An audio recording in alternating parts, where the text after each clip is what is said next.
Hello everyone, मेरे channel Hindi शिक्षा bye Monika में आपका स्वागत है। और आज आई हूँ मैं एक नई कहानी के साथ। और आज की कहानी है पृथ्वी के बारे में, हमारी अर्थ के बारे में। अर्थ इज़ अ प्लैनेट जहाँ हम रहते हैं, एक ग्रह जहाँ हम सब रहते हैं।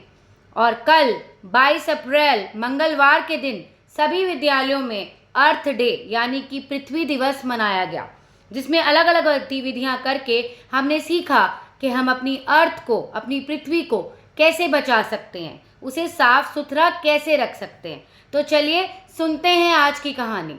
तो आज की कहानी है एक लड़की की कहानी। उसका नाम था रिया, जो शाम को एक बार बगीचे में गई। और वो बगीचे में जाकर क्या देखती है कि जगह जगह प्लास्टिक की बोतलें बिखरी पड़ी हैं। बच्चे चिप्स खाकर उसके पैकेट्स को क्या कर रहे हैं, पौधों के आसपास फेंक रहे हैं। और बगीचे में एक नल लगा हुआ है जिसमें से पानी टपक रहा है। वो ये सब देखकर बहुत उदास हो गई। उसने मन ही मन सोचा कि हम ये सब क्या कर रहे हैं, लोग पृथ्वी को इतना गंदा क्यों कर रहे हैं। और तभी वहां पर एक माली आ पहुंचा। माली ने उसे परेशान देखा तो पूछा, तो उसने बताया कि वो इस तरह से महसूस कर रही है।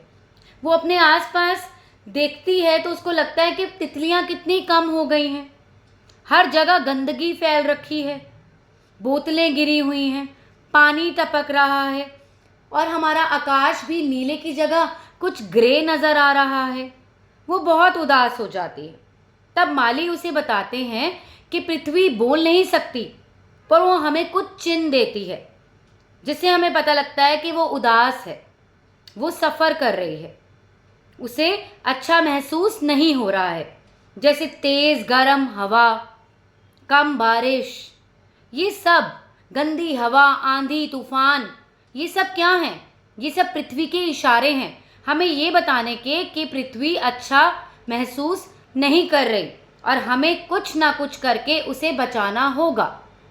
माली के इतनी बात करने पर रिया को एहसास हुआ कि हाँ, कुछ तो करना चाहिए। और उसने निश्चय किया कि अब वो कुछ ना कुछ करके, जैसे कि प्लांट्स उगाकर, पौधे उगाकर, वृक्ष लगाकर, आसपास की गंदगी हटाकर, टपकते हुए नलों को बंद करके और लोगों में जागरूकता फैला के पृथ्वी को हरा भरा बनाएगी और पृथ्वी को नष्ट होने से बचाएगी।